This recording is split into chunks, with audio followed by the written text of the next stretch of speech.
Hi friends, welcome to our channel. గుండె నిండా గుడి గంటలు సీరియల్ నెక్స్ట్ ఎపిసోడ్లో ఏం జరగబోతోందో ఈ వీడియోలో చూసి తెలుసుకుందాం. తను తప్పించుకోవడానికి చాలా తెలివిగా ప్లాన్ వేసిన రోహిణి అసలేం జరిగింది అని తెలుసుకోవడానికి ఈ వీడియోని స్కిప్ చేయకుండా ఎండ్ వరకు చూసేయండి. రోహిణి తనకి డబ్బులు అవసరమయ్యి వాళ్ళ అమ్మకి కాల్ చేసి డబ్బులని అడుగుతుంది. అప్పుడు వాళ్ళ అమ్మ, నేను ఇంట్లో ఉన్న నగని తాకట్టు పెట్టి డబ్బులు తీసుకొని వస్తాను, అలాగే నిన్ను చూసి కూడా చాలా రోజులయ్యింది కదా అని అంటుంది. అప్పుడు రోహిణి, అలాగేనమ్మా, వచ్చే ముందు నాకు కాల్ చేయి అని అంటుంది. అప్పుడు విద్య, ఇప్పుడు డబ్బు సమస్య తీరిపోయింది కదా, మరి మీ నాన్న సంగతి ఏం చేస్తావే అని అంటుంది. అప్పుడు రోహిణి, మా నాన్న రావడానికి కుదరదు అని మా అత్తయ్యకి చెప్పేస్తాను అని అంటుంది. అప్పుడు విద్య, అలా చెప్తే ఆవిడ ఊరుకుంటుందా అని అంటుంది. అప్పుడు రోహిణి ఊరుకుంటుంది, ఖచ్చితంగా ఊరుకుంటుంది, ఎందుకంటే అలాంటి పరిస్థితిని నేనే క్రియేట్ చేస్తాను అని అంటుంది. అప్పుడు విద్య, అంటే ఏం చేయబోతున్నావే అని అంటుంది. అప్పుడు రోహిణి, ఒక కొత్త ప్రాబ్లంని క్రియేట్ చేసి దాన్నే బాగా హైలైట్ చేస్తాను. అప్పుడు మా అత్తయ్య ఆ ప్రాబ్లం గురించే ఆలోచించుకుంటూ కంగారు పడుతూ ఉంటుంది. ఆ టైం చూసుకొని నేను మా నాన్న రావడానికి కుదరదు, చాలా బిజీగా ఉన్నారు అని చెప్తాను. అప్పుడు మా అత్తయ్య ఆ ప్రాబ్లం గురించి ఆలోచిస్తూ ఉంటారు కాబట్టి నా గురించి అంతగా పట్టించుకోరు కూడా అని అంటుంది. అప్పుడు విద్య, ఇంతకీ ఆ ప్రాబ్లం ఏంటి అని అంటుంది.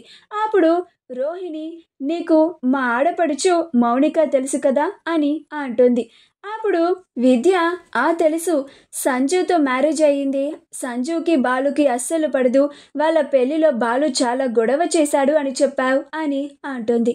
అప్పుడు రోహిణి, అవును, మా అత్తయ్య మౌనికని పిలవడం మర్చిపోయింది, నేను ఆవిడ గారికి మౌనికని ఈ ఫంక్షన్కి పిలవలేదేంటి అత్తయ్య అని ఆవిడకి గుర్తు చేస్తాను. అప్పుడు ఆవిడ, మా మావయ్య గారిని తీసుకొని ఖచ్చితంగా మౌనికని పిలవడానికి వాళ్ళ ఇంటికి వెళ్తారు.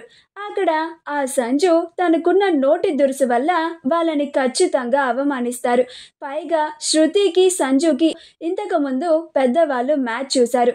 ఆ సంజుకి శృతి రవితో లేచిపోయి పెళ్లి చేసుకుందని చాలా కోపం, అందుకని శృతిని 4 మాటలు కూడా అంటాడు. అది వీళ్ళకి అవమానంగా ఉంటుంది.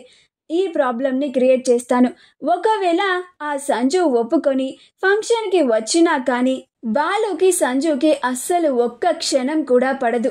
ఆ సంజునే కావాలని బాలుతో గొడవ పెట్టుకుంటాడు. ఇక బాలు ఆగుతాడా?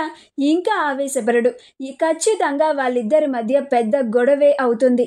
ఇది మా అత్తయ్యకి చెప్తాను. సంజు ఫంక్షన్కి వస్తే బాలు ఖచ్చితంగా అతనితో గొడవ పెట్టుకుంటాడు అని ఆవిడని అనుక్షణం దాని గురించే ఆలోచించేలాగా చేస్తాను. ఇంకప్పుడు ఆవిడ నా గురించి పట్టించుకోదు. ఆ టైంలో ఇంకా మా నాన్న ఈ ఫంక్షన్కి రాకపోయినా ఎలాంటి ప్రాబ్లము ఉండదు నాకు అని అంటుంది. అప్పుడు విద్య, నువ్వు మామూలు దానివి కాదే, చాలా మంచి ప్లాన్ వేసావు, చాలా తెలివిగా నువ్వు ఈ ప్రాబ్లం నుంచి తప్పించుకోవడానికి ట్రై చేస్తున్నావు అని అంటుంది. అప్పుడు రోహిణి వెంటనే, నేను మా అత్తయ్యకి కాల్ చేసి మౌనికని పిలిచారా అత్తయ్య అని ఆవిడకి గుర్తు చేస్తాను అని అంటుంది. అప్పుడు విద్య, సరే, నాకు పని ఉంది, నువ్వు కాల్ మాట్లాడి వెంటనే వచ్చాయి అని అంటుంది. అలా రోహిణి ప్రభావతికి కాల్ చేస్తుంది. అప్పుడు ప్రభావతి, హలో, ఏంటమ్మా రోహిణి, ఇప్పుడు ఫోన్ చేశావు అని అంటుంది. అప్పుడు రోహిణి, అది అత్తయ్య, మీరు మన కుటుంబం అంతా ఆ ఫంక్షన్కి వస్తున్నారు అని చాలా సంతోషపడుతున్నారు, ఆ బాలు కూడా ఆ ఫంక్షన్కి రావాల్సి వస్తుందని బాధపడుతున్నారు. నాకు మీ పరిస్థితి అర్థమవుతుంది అత్తయ్య, కానీ మీరు మౌనికని ఫంక్షన్కి పిలిచారా అని అంటుంది. అప్పుడు ప్రభావతి, అయ్యో అమ్మ రోహిణి, నేను నిజంగానే మౌనికని పిలవడం మర్చిపోయాను, చాలా థ్యాంక్స్ అమ్మా, ఇలా ఫోన్ చేసి మరి నువ్వు నీ ఆడపడుచుని మర్చిపోకుండా నాకు గుర్తు చేసినందుకు అని అంటుంది. అప్పుడు రోహిణి, నేను మీకు గుర్తు చేయడానికే కదా అత్తయ్య ఉన్నది అని అంటుంది. అప్పుడు ప్రభావతి, సరే అమ్మ రోహిణి, నీ పని పూర్తయిన తర్వాత వెంటనే ఇంటికి వచ్చే, నేను ఈలోగా మౌనికని ఈ ఫంక్షన్కి పిలవడానికి మీ మావయ్య గారితో చెప్తాను అని అంటుంది. అప్పుడు రోహిణి, అలాగే అత్తయ్య అని కాల్ని కట్ చేస్తుంది. ఉంటుంది. ఆ తరువాత ప్రభావతి ఈ విషయం గురించి సత్యంతో మాట్లాడుతుంది. అలా వాళ్ళ ఇద్దరు మౌనికని పిలవడానికి వాళ్ళ అత్తగారింటికి వెళ్తారు. అక్కడ సంజు శృతి గురించి చాలా తప్పుగా మాట్లాడుతూ ఉంటాడు. నాన్న, శృతి అంటే నాతో మీరు సంబంధం ఫిక్స్ చేశారు, వీళ్ళ కొడుకుతో లేచిపోయింది తనేనా అని అంటాడు. మా వీడియో కనుక మీకు నచ్చినట్లయితే లైక్ చేయండి, షేర్ చేయండి, మా ఛానల్ని సబ్స్క్రైబ్ చేసుకోండి, పక్కనే ఉన్న బెల్ ఐకాన్ని క్లిక్ చేయడం మాత్రం మర్చిపోకండి.